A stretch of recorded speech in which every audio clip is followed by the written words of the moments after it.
Hello les amis, je vous retrouve pour une nouvelle vidéo sur le basket en NBA, le suivi des San Antonio Spurs et de Victor Wembanyama.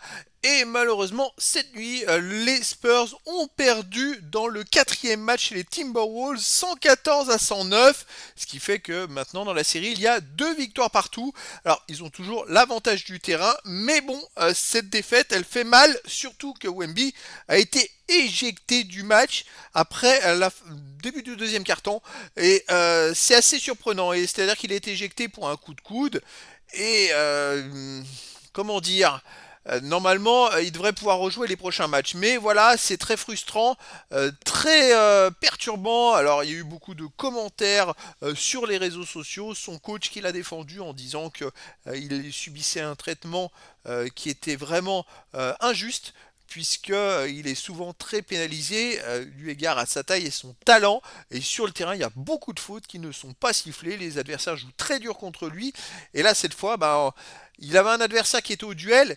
Et pour arracher la balle, il a arraché la balle et il s'est retourné. Et en se retournant, il a mis un coup de coude à un joueur de Minnesota qui arrivait au même moment. En même temps, vu sa taille, ses coudes ils sont à la hauteur de la poitrine des adversaires.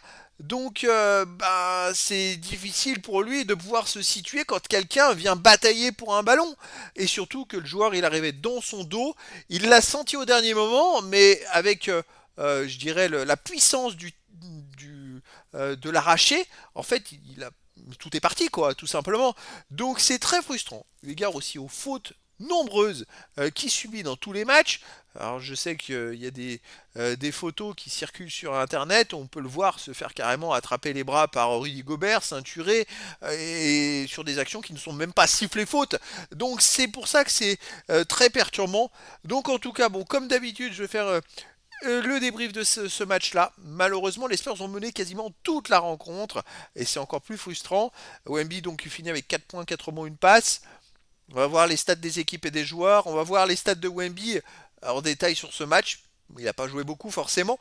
On va voir ses stats dans l'histoire de la NBA, dans l'histoire des Spurs, et puis on terminera par le calendrier prochaine rencontre des San Antonio Spurs. Alors, une petite défaite, c'est Minnesota qui menait au premier quart-temps 34 à 30, plus 4. Et à la mi-temps, et en deuxième quart-temps, il y avait 26 partout, donc plus 4 à la mi-temps pour Minnesota.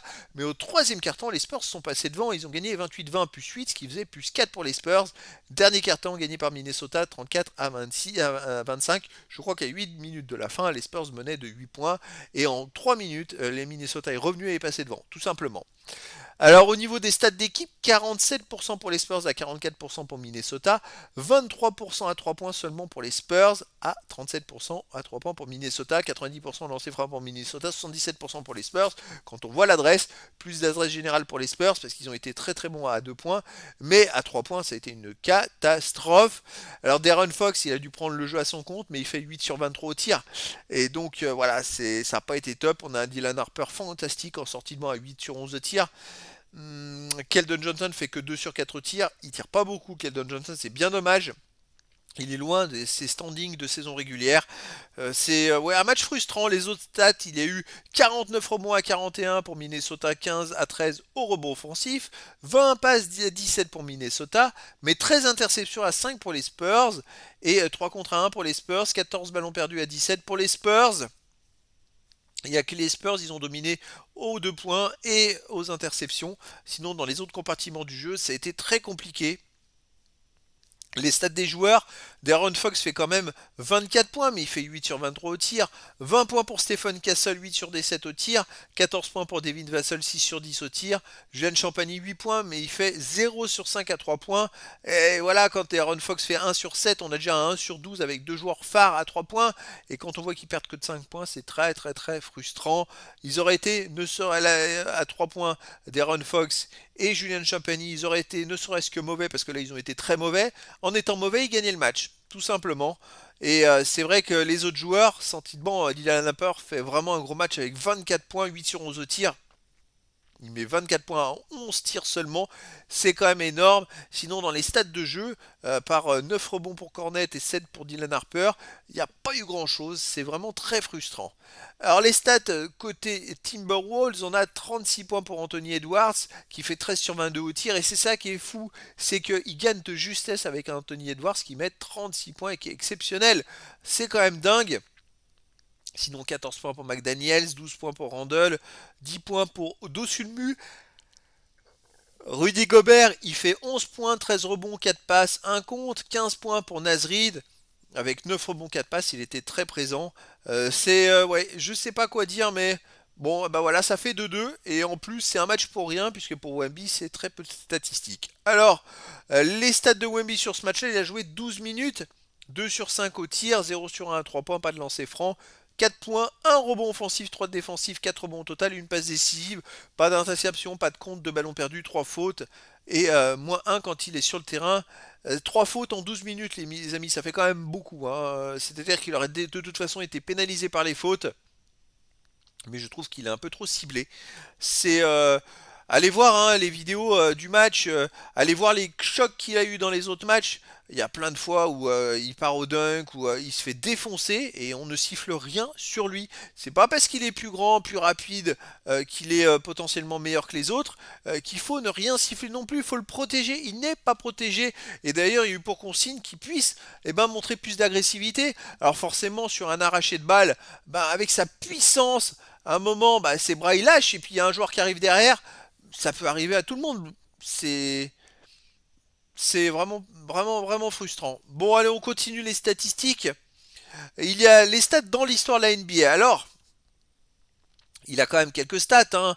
Il a joué, il a gagné une place, il a gagné 45 places pardon, en matchs joués. Maintenant, il est à 8 matchs joués.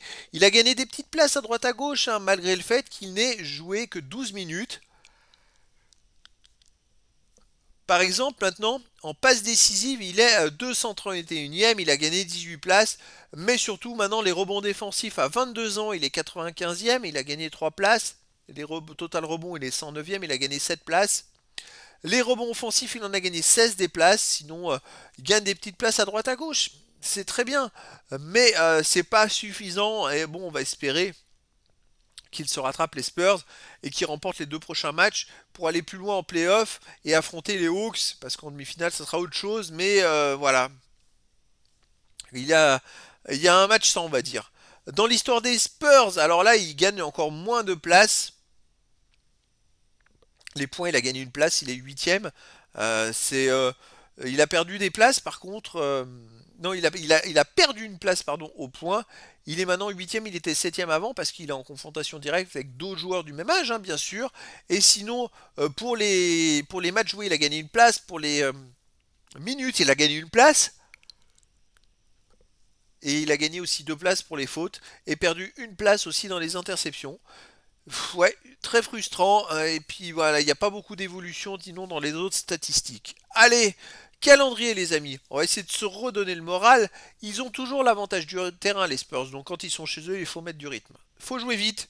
Et à un moment, ça va passer parce que les Timberwolves, ils n'ont pas de banc, tout simplement. Et s'ils sont fatigués, eh ben ça passera. Et puis si les arbitres sifflent les fautes qui sont commises sur Wemby, ça peut passer aussi, parce que Rudy Gobert, quand il en fait 5 ou 6 dans un match et qu'il y en a que la moitié qui sont sifflés, je l'aime bien Rudy Gobert, et c'est un très très bon joueur, mais c'est pas le seul. Il faut protéger les joueurs, donc on va voir ce que ça va donner. En tout cas pour moi, les Spurs ont encore l'avantage du terrain. Et donc ils vont jouer le 13 mai à 2 heures du matin, heure française. Ça va être un match important, même s'ils perdaient, ça serait pas perdu, hein, les amis. Ils étaient menés, hein, les amis, au début de la série avant d'égaliser et d'aller gagner côté Timberwolves. Ils ont de la marge, comme on a vu dans ce match-là où Embiid n'a pas joué. Darren Fox et Julian Champagny font 1 sur 12 à 3 points et ils ne perdent que de 5 points, malgré un très très bon Anthony Edwards qui met 36 points à 13 sur 22 au tir. Donc il y a bon espoir pour la suite. Voilà les amis. Écoutez, je vous dis à très bientôt pour une nouvelle vidéo.